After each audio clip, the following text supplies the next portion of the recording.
Hallelujah. All praise be to the Most High God. It's a beautiful day. It is July 8th, 2024. We are back here on the Moneypot channel with another live video.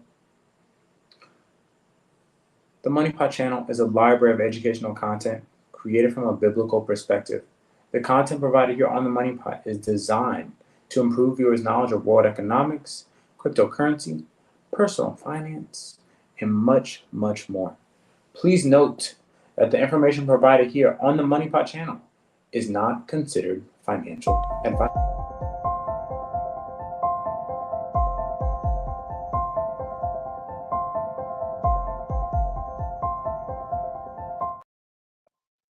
Woo! I hope that y'all are having a blessed Monday. Shalom, family.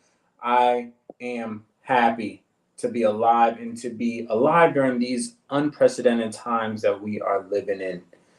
Very, very interesting times that we're living in. In this live, we're going to be talking about this new financial system and understanding central bank digital currencies. We're going to be doing a bit of a deep dive on understanding these central bank digital currencies, because it is clear, and we've made it clear throughout multiple videos and lives that we've done here on the Moneypot, that each and every economy in the world, each and every government, each and every society is moving towards everything being digital. We are seeing that in so many different instances. But now we see money starting to become digital. And to fully understand this central bank digital currency movement, it's important to understand a term that we're going to talk extensively about today. And this term is tokenization. Now I'm going to get into defining it and talking a little bit more about tokenization as we go throughout this video. But it's key to understand that everything is going to become tokenized in some way, shape, or form. Everything is moving digital. And this is referenced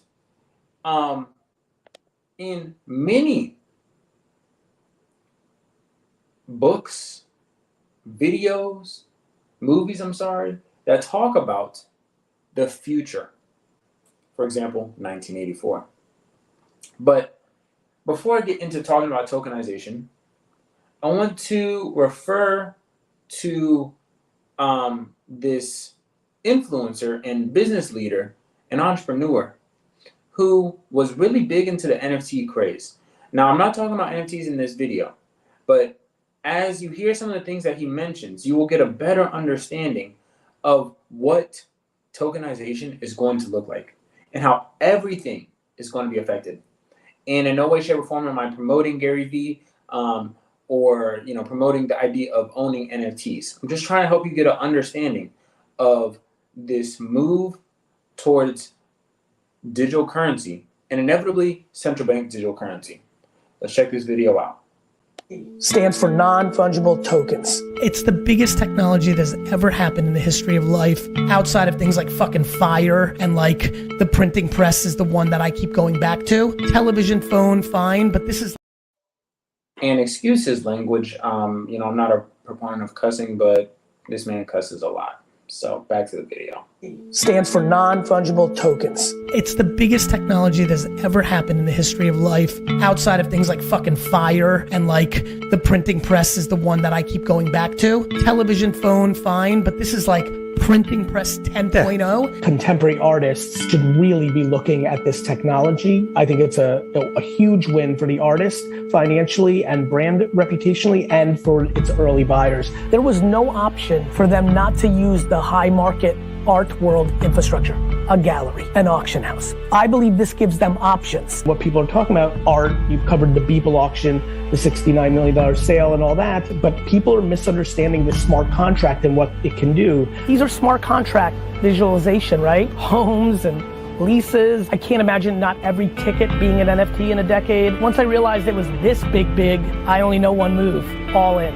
Every person that's watching this right now that is lucky enough to be alive in 15 years will own multiple things digitally. People are gonna fixate that it's just on collectibles and art, but it's a platform. Everyone's gonna say it that you're just saving a JPEG, just like people fixated that social media was just for kids. Social currency. It's why Mercedes and Nike matter. It's also how you express yourself. Everybody I'm looking at right now and behind the camera is literally wearing the clothes they're wearing as a subconscious way to communicate to the world. Everything we do is to communicate with each other as we inherently live more digital. Forget about the metaverse, Ready Player One. We live in the metaverse now. People are in their screens constantly. I already know, sitting here in 2021, that the public wallet with all your NFTs in it will become the next social media. That when Jason hit my radar, are we gonna hire this guy? Just like we looked at his Wikipedia if he had one, LinkedIn if he had one, Instagram if he had one, but in 2027 I'm gonna look at his wallet, and I believe what's in his wallet is a much better indication to who he is than what pictures he decided to PR to the world. Yeah, that was just a little bit of a snippet from Gary Vee's YouTube. You can go check out the full-length video if you would like to. Couple key things that he mentioned, and make sure you guys drop some comments and let me know what you guys thought about what he just mentioned as we're going through out here. But as he's referring to NFTs and this being the biggest thing since the creation of Fire, I don't believe that he was just talking about NFTs. I really believe that he was talking about blockchain technology and its massive shift in life. This technology, and it's going to be coupled with AI technology, is going to really change so much of the way we operate in life and really financially. And that is why it is so important that we start to understand what is going on right now. What is going on in the world right now so that we are able to plan properly for what is to come. Y'all know what verse I'm about to bring up. The Most High's word, it says, "A prudent man foreseeth evil and hideth himself, but the simple pass on and are punished." And I love this verse because in its relation to these central bank digital currencies and this movement towards digital currencies, one of the last things that Gary Vee had said was about a public wallet and how he was talking about, okay, am I going to hire this guy? You know how an employer would look at your LinkedIn, how they would look at your social medias. Breaking up a little. No. All right, let's try and figure something out. Let's just go without this. All right, hopefully that is better. But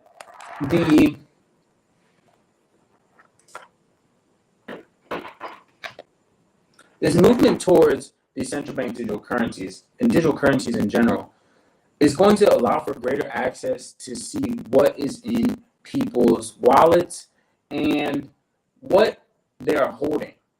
You see, with blockchain technology, there is complete transparency. So let's say, for example, I have 1 Bitcoin and I need to send you 1 Bitcoin to purchase 10 acres of land.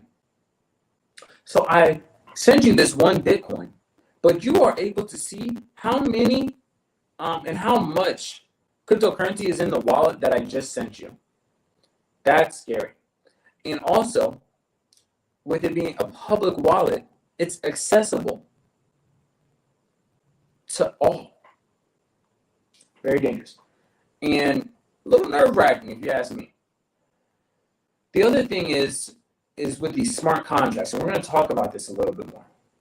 But we hear Gary Vee mention how these smart contracts are literally contracts that are digitally based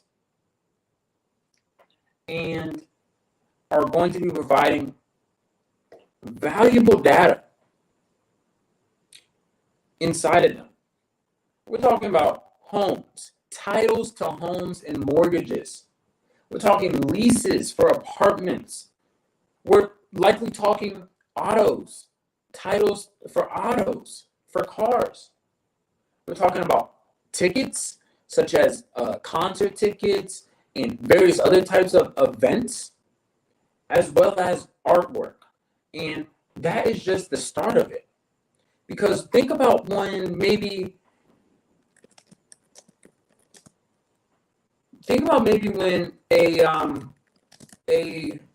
a company like McDonald's or Chipotle, they want to run ads. And how do they run ads? They have blockchain technology where you can have coupons based on what's in your wallet. You buy these coupons, and now you are able to get a buy one get one free because you have this coupon that's running on the blockchain, likely an NFT. It has no limits. I'm working on getting a better microphone, so please bear with me. Hopefully the content is not missed, or the message is not missed, but let's keep it pushing here, because this is very serious. We got to talk about this tokenization. So here's this article that the IMF put out last year. It's called The Blueprint for the Future Monetary System, Improving the Old, Enabling the New. Now, we see here in the middle of this central bank money. That is really what the IMF cares a lot about, is how central banks are going to be able to operate. How are they going to work in this new financial system? Very, very important. And that we read what they have said and get an understanding as to what the future of money is going to look like. I want to just share this quick little video of the general manager, I believe, of the Bank for International Settlements, which is one of the, I'm sorry, I did not mean the IMF. This is the BIS who put out that report. The BIS, who he's the general manager of the Bank of International Settlements. So they are settling trillions of dollars on a global scale. Our analysis on CBDC, in particular for the use of general use, we tend to establish the equivalence with cash, and there is a huge difference there. For example, in cash, we don't know, for example, who's using a $100 bill today. We don't know who is using a 1,000 peso bill today. A key difference with the CBDC is that central bank will have absolute control on the rules and regulations that will determine the use of that expression of central bank liability. And also we will have the technology to enforce that. Those two issues are extremely important, and that makes a huge difference with respect to what cash is.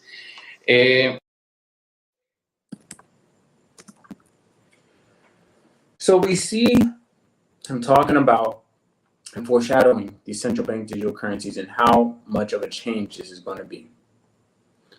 All right, so let's get into, and I just provided the PDF link below. Check that out at your own convenience. But let's take a look and see what this article is actually talking about. I'm sorry, not this article, this study, this paper that they put out last June. So we see the blueprint for the future monetary system, improving the old, enabling the new. I want to highlight a couple of these bullet points, just two. Tokenization of money and assets has great potential, but initiatives to date have taken place in silos without access to central bank money and the foundation of trust it provides. What is that referring to? That is referring to how various financial institutions all around the globe have been seeking to work on tokenization of money and assets, but they've only been able to take place in silos without central banks being integrated into the system. Okay? And they don't have the access that central bank money allows for trust to be basically facilitated. And the second bullet point, A new type of financial market infrastructure, a unified ledger, could capture the full benefits of tokenization by combining central bank money, tokenized deposits, and tokenized assets on a programmable platform. Keyword, programmable platform. And a unified ledger. Now, remember what I said earlier about your wallet, your assets all being viewable. Okay? We got to remember these things. So let's actually define what tokenization is for you. So we can get a little bit deeper into understanding these central bank digital currencies and what they're really going to look like. So tokenization is the process of representing claims digitally on a programmable platform. The process of representing claims digitally on a programmable platform.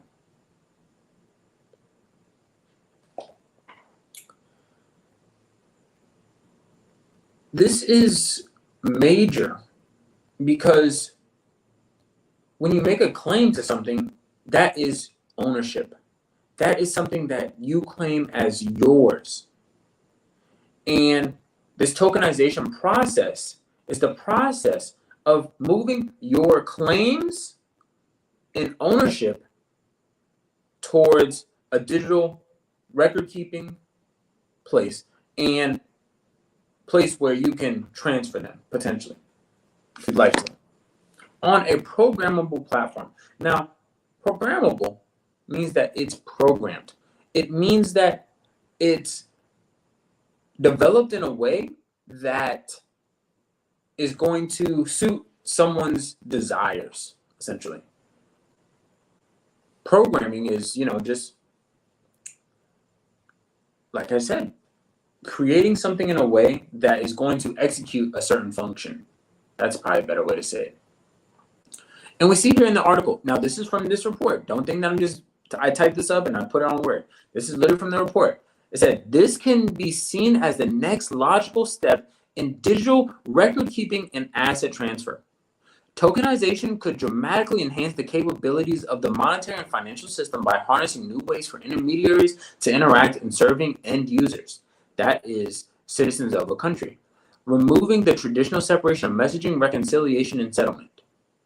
Tokenization could unlock new types of economic arrangement that the frictions inherent in the current monetary system have made impractical. Now, so basically what that latter part is referring to is how right now this traditional financial system takes days to move money around the world, as well as not incorporating messaging, reconciliation, and settling all in one swoop, essentially. And that's what tokenization is able to do, as well as faster, in a faster sense, and also cheaper, which makes sense. So we see what tokenization is going to bring about. The representation of claims digitally on a programmable platform. Now, I think it's important to note that there is a difference between digital currency and central bank digital currency. It's very important to note that there's a difference. Certain digital currencies are decentralized, meaning that there is no one main holder of the majority of those coins. And then there's centralized digital currencies that has a central ledger that is controlled. And these central bank digital currencies are going to have to be built on centralized ledgers. It's still blockchain technology, but they'll have to be built on centralized ledgers. That's important to note. Now, I make that comment because what I've seen in this report and what I've seen in many other statements and reports done by governments and institutions is the vilifying of cryptocurrency while the promotion of central bank digital currencies. And the main reason that they do this is for, and I have air quotes, trust. And the fact that central banks provide trust. So I'm not going to read this whole thing, but we see at the top part of it, it is talking about cryptocurrencies versus central bank digital currencies. Let's read the second paragraph. The collapse of crypto and the faltering progress of other tokenization projects underline a key lesson.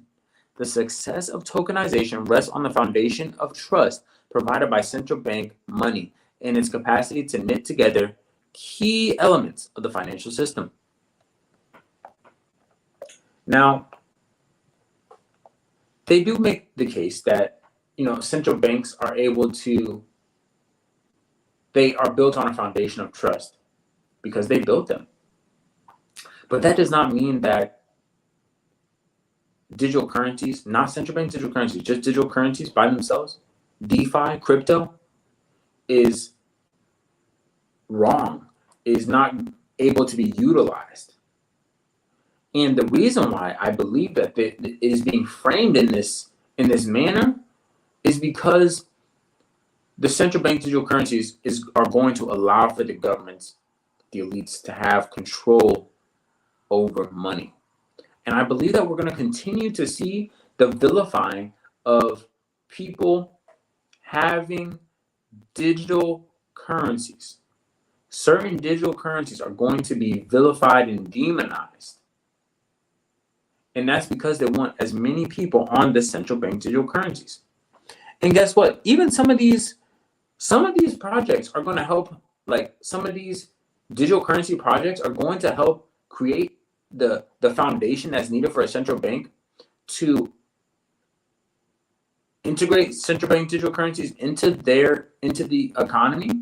But those digital currencies that the central bank digital currency is initially built on are going to be vilified, and really what the central bank is going to do is want to hoard all of those digital currencies for themselves.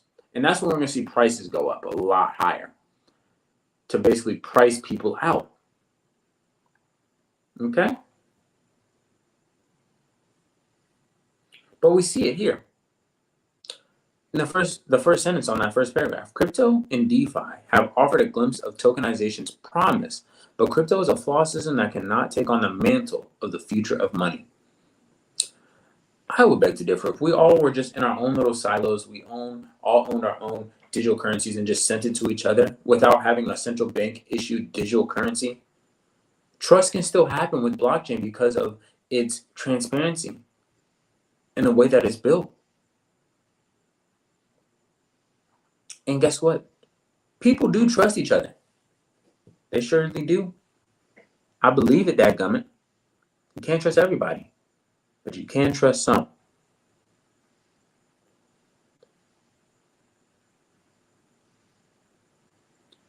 So I want to provide this little graphic here as to what this unified ledger is going to look like. What the report is showing that this unified ledger could have incorporated. So we see the central bank ledger, and then built on top of it, we have private money and non-money asset. Interesting. So we see it being all unified under the central bank ledger. And this is we see smart contracts in the execution environment. So let's take like an example here. We got the central bank ledger. Now the central bank ledger has, we'll say, given out central bank digital currencies to Bank A and B. Bank A and B are wanting, or they have a customer who wants to purchase some land. And the land is held by provider C and D on their ledger. So basically what happens is the customer has to be involved with all three of these here in getting the smart contract executed. So we've got the private money, the bank, we've got the provider, and then we've got the central bank. And all of these various ledgers working together, as well as having access to your wallet's information.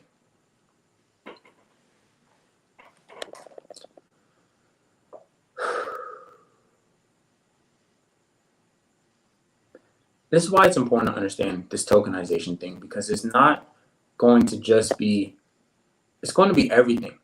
Everything is going to be tokenized over time. Go watch Ready Player One. It's coming.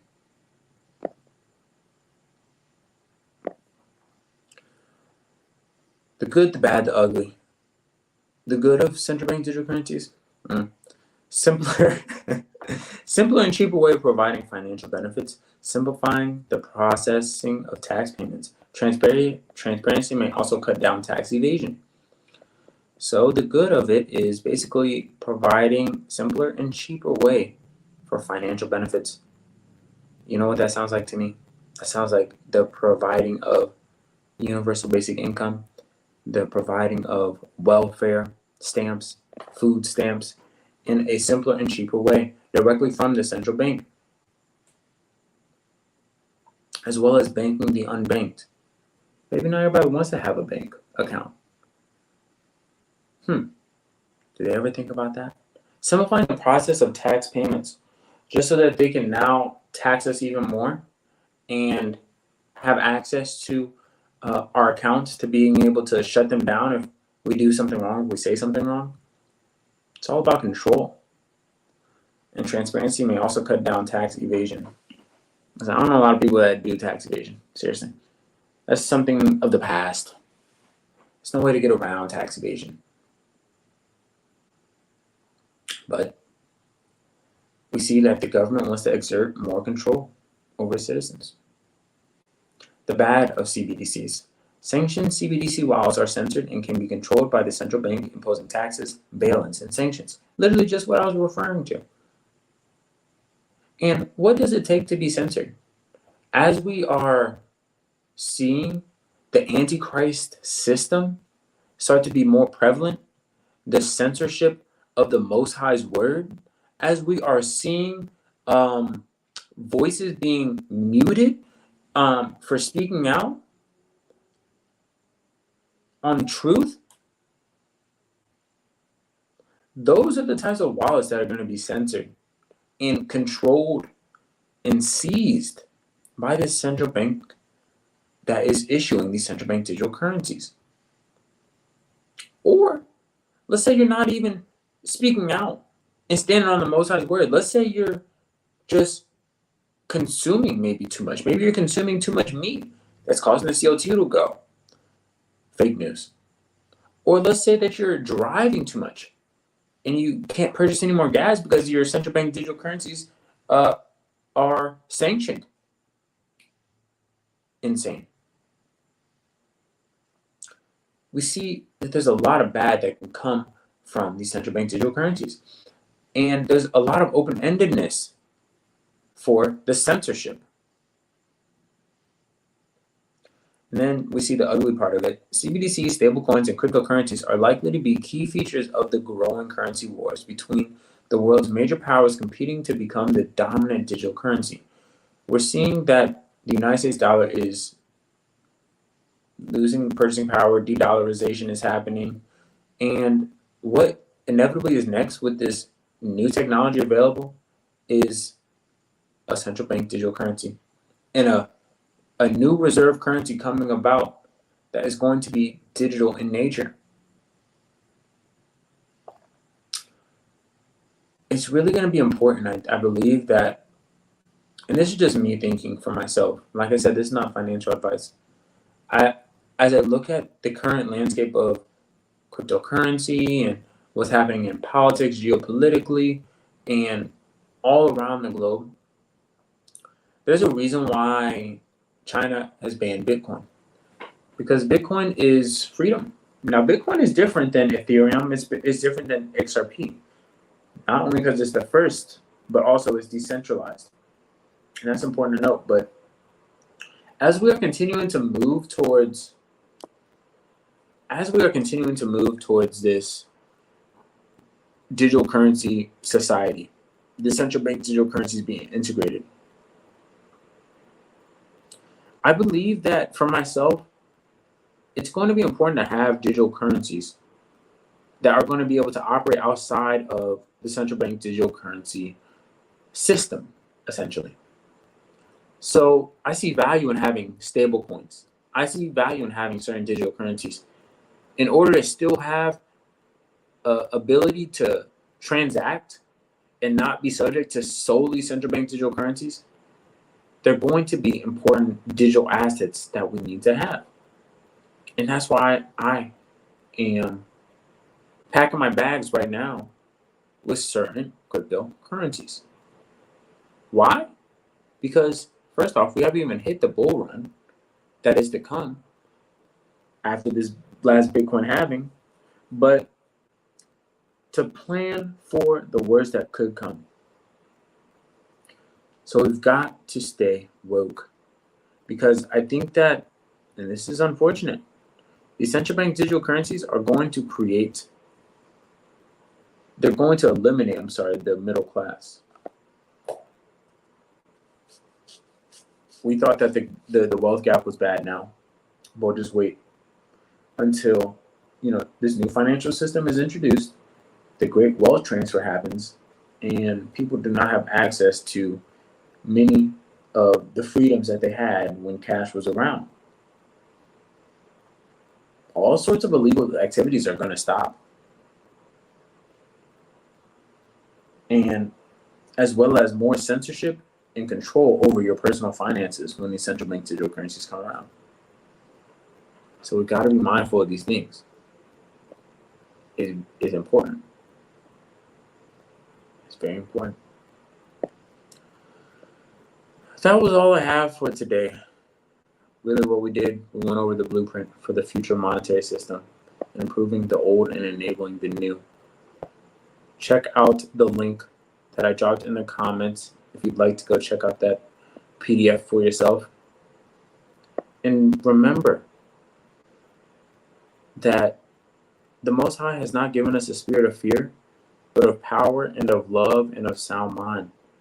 And we cannot be operating out of fear. We must understand the power that we have, the power that works within us in Yahshua, and not be fearful of these things that are to come, and be having a sound mind, and being prudent, and foreseeing the evil that is to come, and not be simple. Hope that you all were blessed by this little quick video on understanding tokenization, understanding central bank digital currencies in the new financial system. Make sure you like, dislike, share, subscribe. Do what you do, but I truly do appreciate you. Until next video, make sure that you stay blessed, stay healthy, stay prayed up. Peace.